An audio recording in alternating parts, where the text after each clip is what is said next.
राहुल गांधी आज दिल्ली गए।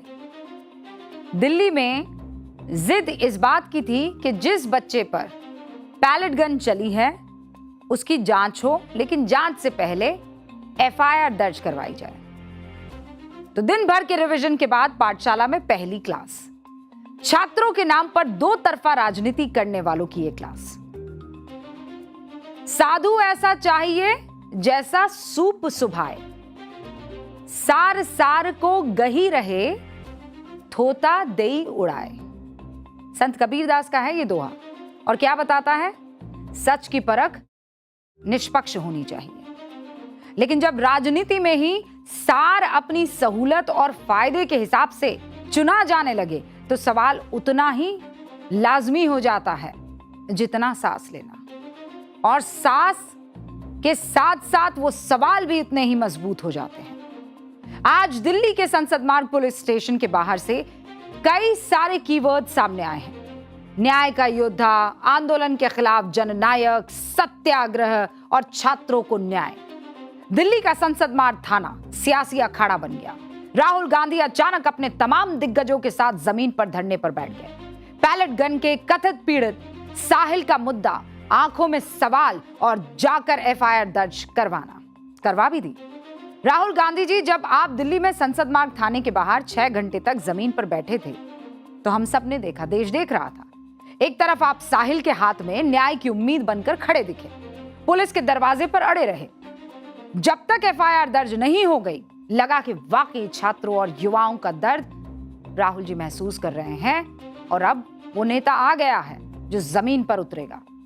लेकिन ठीक उसी वक्त रांची के एल्बर्ट इक्का चौक के पास झारखंड के छात्रों की तरफ से गुस्सा जाहिर किया जा रहा था, और यह गुस्सा किसी और के प्रति नहीं था।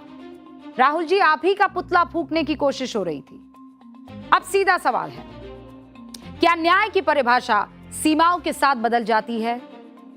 किस राज्य के छात्र हैं यह देखकर बदल जाती है? कहां कहां आपकी अपनी सरकार है और कहां कहां आप विपक्ष में हैं, यह देखकर आपके हाव भाव बदल जाते हैं? झारखंड में आप लव लेटर लिखते हैं और यहां पर धरना प्रदर्शन करते हैं। दिल्ली में जो राहुल गांधी जननायक और न्याय के योद्धा बनते हैं, वही राहुल गांधी रांची पहुंचते पहुंचते छात्रों के आक्रोश का कारण कैसे बन जाते हैं? जब दिल्ली के साहिल की आवाज राहुल गांधी के कानों तक पहुंच जाती है तो फिर झारखंड के उन बेबस और नाराज छात्रों की चीखें उन्हें क्यों सुनाई नहीं देती है? अब आप कहेंगे, मैम झारखंड का तो मामला सिमट गया ना। नहीं, हाई कोर्ट ने, सरकार ने जितनी भी शर्तें मानी थी उसको अब खत्म कर दिया है। यानी कोई परीक्षा अब रद्द नहीं मानी जाएगी। तो झारखंड के बच्चे तो एक बार वापस वहीं पर आ गए ना।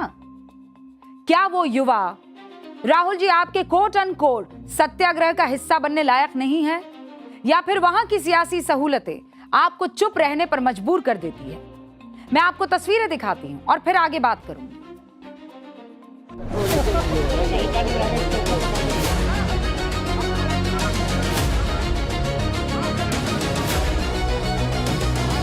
तो डीसीपी ऑफिस जा रही है, कह रहे हैं न्याय के लिए यहाँ नहीं होगा, डीसीपी ऑफिस।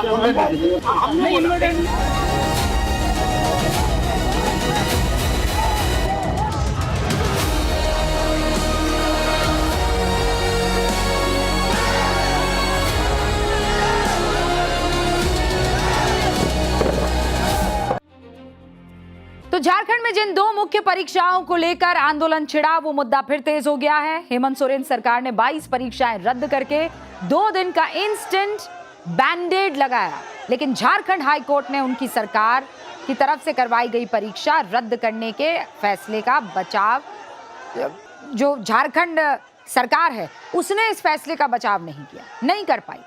कल जेपीएससी की परीक्षा रद्द करने के फैसले पर हाईकोर्ट ने स्टे लगाया था। आज वही कहानी जेएसएससी सीजीएल के साथ भी हो गई। इस परीक्षा को रद्द करने के फैसले पर भी हाई कोर्ट ने रोक लगा दी। छात्र खुद को ठगा हुआ महसूस कर रहे हैं। उन्हें लग रहा है कि उनकी बात को कोर्ट में ठीक ढंग से और मजबूती से रखा नहीं गया, और रखा गया होता तो आज ये आलम ना होता। सरकारी वकील ने जज के सामने एक शब्द नहीं कहा, चुपचाप खड़े रहे। जज के कुछ पूछने पर भी मुस्कुराकर चुप बैठ गए। सरकार की तरफ से पेश वकील ने सीआईडी जांच से जुड़ी रिपोर्ट को अदालत के सामने ठीक तरीके से क्यों नहीं रखा? सरकार ने जानबूझकर ऐसा कमजोर कानूनी आदेश निकाला जो अदालत की न्यायिक प्रक्रिया में टिक ही नहीं सका। क्या यह धोखा नहीं था? क्या यह जानबूझकर की गई कार्रवाई नहीं थी? ये सारे आरोप झारखंड के छात्र पूछ रहे और लगा रहे हैं। और राहुल गांधी आज धरना प्रदर्शन कर रहे थे दिल्ली के एक पुलिस स्टेशन के बाहर, जहां उनके पास अधिकार है कुछ कर गुजरने का, वहां से वो दूरी बना लेते हैं। और जहां विपक्ष में खड़े हैं वहां मजबूती से एकदम छात्रों के साथ खड़े नजर आते हैं। ये दोहरा रवैया क्यों हेमंत सोरेन सरकार से सीधे आंखों में आंखें डालकर राहुल गांधी नहीं पूछते कि आपने अपने वकील को वहां मजबूती से झारखंड के बच्चों का पक्ष रखने के लिए क्यों तैयार नहीं किया? राहुल गांधी और हेमंत सोरेन से उनकी नीयत पर सवाल पूछे जाने चाहिए, और छात्र पूछ भी रहे हैं। सुनिए। उनके गठबंधन में जो सहयोगी है वो लव लेटर लिखने का काम कर रहे हैं। कोर्ट में सरकार के तरफ से महाधिवक्ता पेश नहीं हुए, संजय पीपरवाल साहब थे, वो बैठे हुए थे। जब जज साहब के बोलने के बाद खड़े हुए और सिर्फ मुस्कुराए, इतना ही पक्ष रखा है उन्होंने छात्रों की ओर से। तो यह मंशा साफ साफ दर्शाती है कि छात्रों के साथ छल किया गया है। सवाल उठाना तो लाजमी है ना, न्याय होते हुए दिखना भर जरूरी नहीं है, न्याय होना भी जरूरी है। जो छात्र कह रहे हैं ये बहुत ही संगीन आरोप है। अगर अदालत में वकील ने उनका पक्ष नहीं रखा ठीक से तो बहुत बड़ा धोखा है। सवाल तो उठेंगे ना। जब अपनी बारी आती है ये नेता वकीलों की पूरी फौज खड़ी कर देते हैं, बड़े से बड़े वकील खड़े कर देते हैं, खोज कर देश के बड़े बड़े जाने माने पॉलिश्ड वकील ले आते हैं, और जब छात्रों की बारी आती है तो उन्हें अधर में छोड़ दिया जाता है। अरे हुक्म झारखंड में सरकार कांग्रेस जेएमएम के गठबंधन की है ना? तो क्या सरकार का पक्ष हाईकोर्ट में रखने के लिए इन बड़े बड़े वकीलों को नहीं बुलाया जा सकता था? कांग्रेस में वकीलों की कमी है क्या? आज एफआईआर लिखवाने के लिए जब राहुल गांधी पहुंचे तो सलमान खुर्शीद वहां पर मौजूद थे। कांग्रेस पार्टी में खुद इतने बड़े बड़े लॉयर्स हैं, अभिषेक मनु सिंघवी, पी चिदम्बरम, विवेक तनखा, मनीष तिवारी, सब वकालत से जुड़े हैं। कपिल सिब्बल भी कई सारे केसेस कांग्रेस का पक्ष रखते हुए नजर आए, और कांग्रेस का जो साथ देते हैं उनका भी पक्ष रखते हुए और केस लड़ते हुए नजर आए। तो झारखंड के बच्चों के लिए ऐसा क्यों नहीं कर पाए हुक्म? 2024 में जब हेमंत सोरेन जमीन घोटाला मामले में जेल गए थे तो उनके लिए कपिल सिब्बल, अभिषेक मनु सिंघवी पहुंचे, क्यों? ये सारे वकील झारखंड के बच्चों के लिए खड़े क्यों नहीं हो पाए? नेशनल हेरल्ड केस में सोनिया और राहुल गांधी का पक्ष अभिषेक मनु सिंघवी ने रखा था। मोदी सरनेम मानहानि केस में सुप्रीम कोर्ट में राहुल गांधी के साइड से अभिषेक मनु सिंघवी आए। सावरकर मानहानि केस में राहुल गांधी की पैरवी अभिषेक मनु सिंघवी ने की। प्रसन्ना एस वो भी मौजूद थे। यानी जब खुद पर अपनी कुर्सी पर अपने फ्यूचर पर आए तो देश के सबसे बड़े नामचीन महंगे वकीलों की पूरी फौज खड़ी कर दीजिए, एक फोन कॉल हाजिर हो जाएंगे। सुप्रीम कोर्ट से लेकर हाई कोर्ट तक कानूनी दलीलों का चक्रव्यूह रच देंगे। लेकिन जब झारखंड में लाखों नौजवानों के भविष्य पर सवाल उठा, जब जेपीएससी और जेएसएससी जैसी परीक्षाओं में धांधली के खिलाफ छात्र सड़कों पर उतरते हैं, तब वही सरकार अदालत के कटघरे में चुपचाप खड़ी हो जाती है, मुस्कुराती है। ये छात्रों के लिए कैसी गूंज है जो झारखंड के लिए इस वक्त सन्नाटा साबित हो रही है। अब मैं आपको एक वेबसाइट दिखाती हूं और उस वेबसाइट से आपको सारी चीजें समझ में आ जाएगी कि झारखंड से ये छात्रों की गूंज में झारखंड के छात्र क्यों नहीं है। राहुल गांधी मुझे इसका जवाब दे दे बस। आइए बोर्ड बाबू की तरफ चलते हैं। प्रणाम कीजिए बोर्ड बाबू को।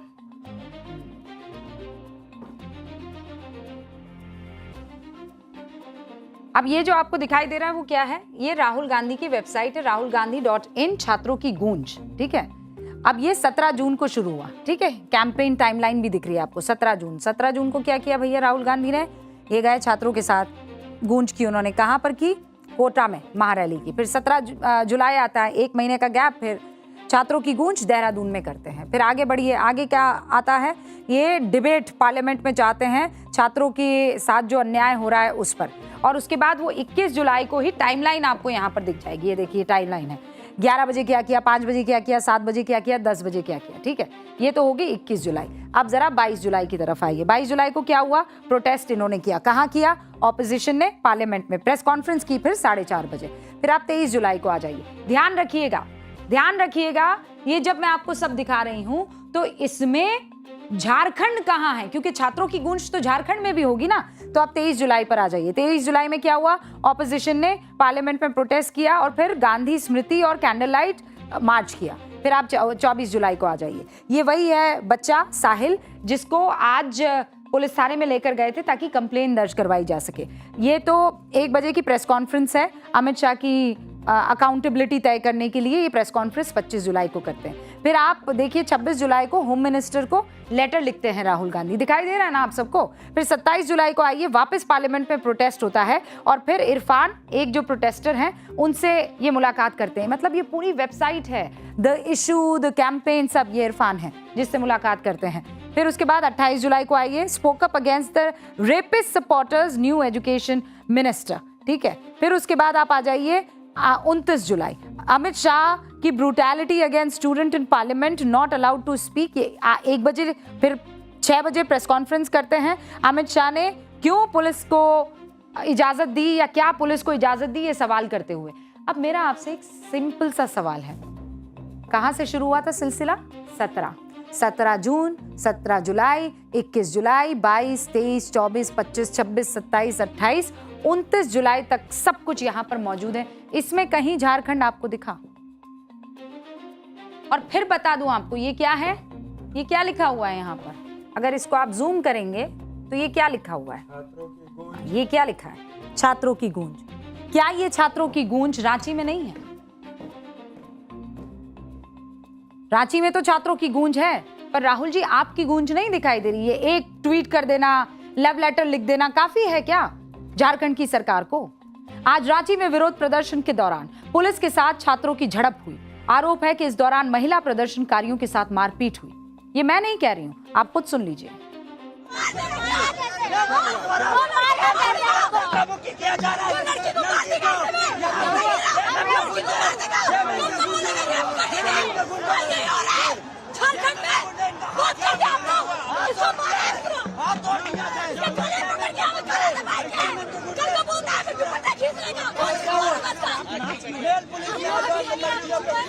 पुलिस अभी मार रहा है, हम इसी रात की बेटी है ना, इसी देश की बेटी है ना, इनको मार देगा। राहुल गांधी जी दिल्ली के साहिल के साथ खड़े हैं, बहुत अच्छी बात है, खड़े रहना चाहिए उनको। राहुल कह रहे हैं साहिल की एफआईआर दर्ज हुई तो ये न्याय की तरफ पहला कदम है, लेकिन न्याय की तरफ अगला कदम भी तो बढ़ाते हुए दिखिए ना राहुल जी, नहीं तो आपके स्टैंड को डबल स्टैंडर्ड माना जाएगा। दिल्ली में 20 जुलाई की हिंसा और पैलेट गन के मुद्दे पर कांग्रेस घिर रही है। क्यों? क्योंकि ऐसा लग रहा है कि कांग्रेस को सुप्रीम कोर्ट की बनाई हाई पावर्ड कमेटी पर भरोसा ही नहीं है। सुप्रीम कोर्ट के रिटायर्ड जज की अध्यक्षता में बनी कमेटी में कांग्रेस को गुजरात एंगल दिखाई दे रहा है। Now what is this Gujarat angle? क्या गुजरात इस देश का हिस्सा नहीं है? क्या गुजरात शब्द आते ही किसी तरह का कुछ अनहोनी हो जाती है? ये किस तरीके की बातें हैं? उमर खालिद की बेल खारिज करने वाला वकील उनको वहां पर दिख रहा है, जज वहां पर दिख रहे हैं। कांग्रेस को यह कमेटी टूथलेस यानी बिना किसी काम की लग रही है। सुप्रीम कोर्ट ने 20 अगस्त यानी कल ही के दिन ये कमेटी बनाई। 20 जुलाई को दिल्ली में हुई हिंसा और पुलिस की कार्रवाई और बल प्रयोग की जांच करने वाली है ये पूरी की पूरी कमेटी। इस कमेटी की अध्यक्षता सुप्रीम कोर्ट के retired justice R Subhash Reddy कर रहे हैं।